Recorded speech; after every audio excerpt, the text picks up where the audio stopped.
أعوذ بالله من الشيطان الرجيم. بسم الله الرحمن الرحيم.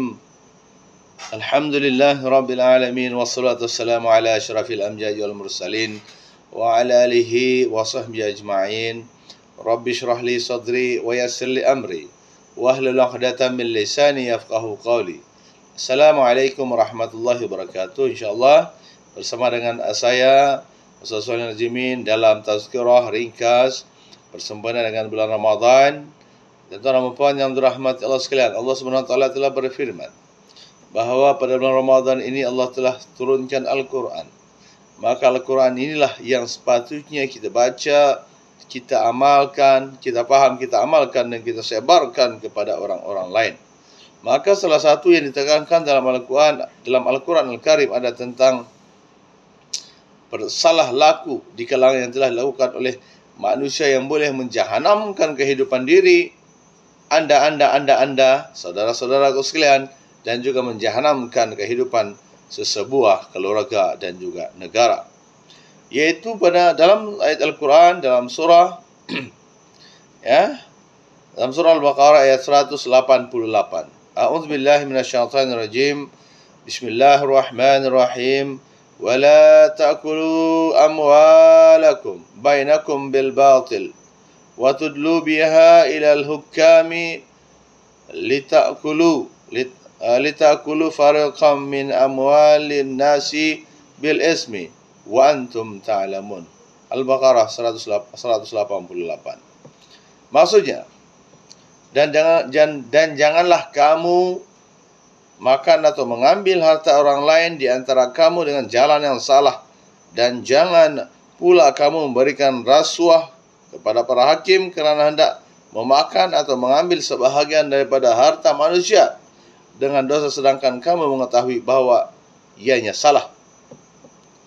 Tuan-tuan dan puan, sahabat-sahabatku yang saya hormati sekalian, ingatlah, ayat yang saya bacakan tadi itu adalah dari Allah Subhanahu wa taala, yang diturunkan oleh Allah Subhanahu wa taala kepada Nabi Muhammad sallallahu alaihi wasallam, telah lengkap, jelas memberikan peringatan kepada kita manusia di muka bumi ini, yaitu rakan-rakanku sekalian, yaitu wala ta'kulu amwalakum bil batil. Janganlah kamu memakan atau mengambil harta orang lain. Tidak boleh mengambil harta orang lain, ambil tidak boleh harta orang lain. Maksud harta orang lain adalah harta yang menjadi milik orang lain atas nama dia sudah itu mau ambil lagi, tidak boleh. Bagaimana kalau kita ada orang menghancurkannya, menjadikan dia hancur sehancur-hancurnya, itu lagi lah dosa besar. Sebab tujuan apa? Untuk supaya orang itu tidak akan ambil lagi dan dia akan mendapat manfaat mau merosakkan harta orang lain secara salah, kata Allah SWT. Jangan. Ini adalah adab dalam Islam. Dan juga jangan pula kamu memberikan rasuah kepada hakim. Dalam satu perbicaraan, kita tidak akan lepas di dunia ini, tidak akan lepas ada salah laku dan ada orang yang tertindas. Dan hakim ini dilantik, tuan-tuan dan puan, adalah untuk mengadili suatu kes. Tiba-tiba, tuan-tuan dan puan, ada manusia ini yang mengambil memberi rasuah kepada para hakim. Untuk apa? Supaya dia mendapat supaya hakim itu melepaskan orang yang dituduh itu daripada kesalahannya. Kata Allah SWT, dan jangan pula kamu memberikan rasuah kepada para hakim. Rasuah, tuan-tuan dan puan. Jangan. Kemudian sedangkan kamu mengetahuinya, sedangkan orang yang melakukannya itu tahu dan hakim itu pun tahu. Masya Allah. Tuan-tuan dan puan yang dirahmati Allah sekalian, hendaklah dalam bulan Ramadan kita tidak boleh buat semua perkara-perkara ini. Dia mengurangkan kita punya pahala.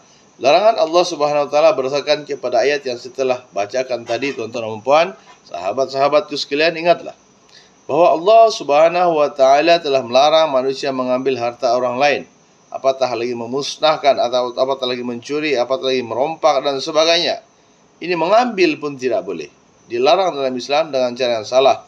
Antaranya, tuan-tuan dan puan, antara salah laku yang biasanya dibuat larangan oleh Allah SWT dalam ayat tadi itulah pertama, melakukan perbuatan rasuah rasuah.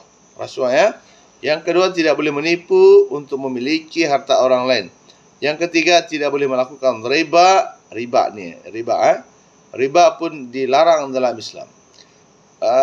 Pinjam RM1.000, RM20 mau dibayar. Itu riba, tidak boleh menyusahkan orang. Tidak boleh. Kemudian mencuri pun tidak boleh, merompak apatah lagi berjudi, tuan-tuan dan puan. Kita mau ambil harta orang dengan cara berjudi, tidak boleh. Judi, tuan-tuan dan puan, iaitu melakukan satu perbuatan taruhan. Bertaruh kan. Dia mendapat harta dia bertaruh. Dan yang seterusnya adalah salah guna kuasa. Ada orang yang mempunyai dilantik menjadi seorang hakim, penguasa, tiba-tiba dia mengambil harta orang lain. Apakah yang dimaksudkan dengan rasuah? Rasuah adalah satu pemberian, tuan-tuan dan puan, atau suapan yang bertujuan memalsukan kebenaran dan membenarkan kepalsuan. Itu tidak boleh dalam Islam. Contoh membenarkan kepalsuan ialah memberikan rasuah kepada seseorang untuk meluluskan tender sehingga menutup peluang orang lain yang lebih layak. Itu contoh. Ada seorang ini, tuan-tuan dan puan, dia mau dapat satu tender, dia rasuah orang yang menentukan tender itu, kemudian dia dapatlah. Dia dapat. Padahal ada orang yang lebih layak daripada itu. Contoh yang kedua, memalsukan kebenaran. Kebenaran, tuan-tuan, dipalsukan. Kebenaran itu ialah memberikan rasuah kepada seseorang agar menyimpan rahsia, agar kebenaran tidak dibongkar. Ada gituan. Dia kebenaran, bila ditanya dengan hakim, saya tidak tahu. Pokoknya dia sudah dirasuah dengan memalsukan kebenaran. Dengan membenarkan kebenaran tadi itu ialah memberikan rasuah kepada orang yang meluluskan tender. Nauzubillah lah. Kita berdoa kepada Allah SWT agar jauhkan daripada perkara-perkara ini. Apatah lagi pada bulan puasa ni. 4 bentuk kesalahan rasuah. Pertama ialah menawarkan atau memberikan rasuah. Itu salah. Menawar atau memberi, terus bagi. Yang kedua, menyalahgunakan kedudukan atau jawatan untuk mendapat kepentingan sesuatu. Salah guna kedudukan atau jawatan. Mentang-mentang dia itu jawatan tinggi, ada kuasa, mendapatkan kepentingan tertentu. Yang ketiga, mengemukakan tuntutan palsu. Tidak boleh. Meminta dan menerima rasuah daripada orang lain. Okey, minta. Bagi aku rasuah. Boleh bah? Boleh. Tapi kalau bagi saya dulu lah. Itu namanya rasuah. Itu tidak boleh, tuan-tuan dan puan, bentuk kesalahan-kesalahan dalam rasuah. Dan kesan-kesan perbuatan rasuah, tuan-tuan dan puan, yang boleh dikesan, perbuatan menipu, apatah lagi rasuah ini. Rasuah ini tak boleh, tuan. Rakan-rakan sekalian ingat, rasuah ini tak boleh. Kesan perbuatan dia, kesan jahat. Pertama, Allah SWT dan Rasul melaknat orang yang terlibat dalam rasuah ini, meruntuhkan negara. Nauzubillah. Ar-rasyuh wal-rasikilahumma finnar. Ingat itu. Yang kedua, menyebabkan seseorang hilang diri kerana melakukan dosa. Dosa-dosa ini dilakukan oleh manusia seperti rasuah ini, dia akan menjatuhkan harga diri dia. Ingat, itu kesan dia. Yang ketiga, menghilangkan kes jenayah daripada masyarakat karena sifat mementingkan diri sendiri, meningkatkan kes jenayah. Rasuah ini, tuan-tuan dan puan, dia akan meningkatkan kes jenayah. Orang bagi kita duit, tapi ada orang yang berkuasa diambil, tapi tidak ini, maka jenayah akan berlaku lagi. Begitu kan kalau ambil, jenayah tetap akan berlaku. Yang ketiga, melumpuhkan ekonomi negara akibat daripada kos peningkatan yang meningkat. Kesan dia, tuan-tuan dan puan, buat jambatan 100,000, tapi dibuat harga 10,000, tidak sampai pun 2-3 hari, hancur. Kandungan dia itu tidak cukup. Yang kelima adalah mendedahkan negara kepada penjajahan luar. Lihatlah kepada sejarah mengatakan keruntuhan sebuah negara, tuan-tuan dan puan, disebabkan oleh rasuah. Bayangkan sajalah rasuah, orang lain akan masuk di negara, sebuah negara akan hancurlah negara itu. Ini pengajaran. Daripada ayat tadi itulah, ingatlah tuan-tuan dan puan, rekan-rekan sekalian, saudara-saudaraku sekalian, umat Islam hendaklah mencari rezeki yang halal agar kehidupan diberkati Allah SWT. Apatah lagi kita sedang puasa bulan Ramadan, Allah akan bagi kita rezeki yang banyak. Masya Allah. Sampai surga, tak payah lagi cari rezeki, sebab banyak makanan dalam surga itu. Yang kedua adalah umat Islam hendaklah menjauhkan diri daripada menerima rasuah agar tidak menyalahgunakan kuasa atau kedudukan yang diamanahkan. Tuan-tuan dan puan, kita punya jawatan itu adalah amanah dari Allah Subhanahu wa taala. Allah yang akan bayar Anda. Manakala tugas kita kita punya tugas dibayar oleh majikan kita.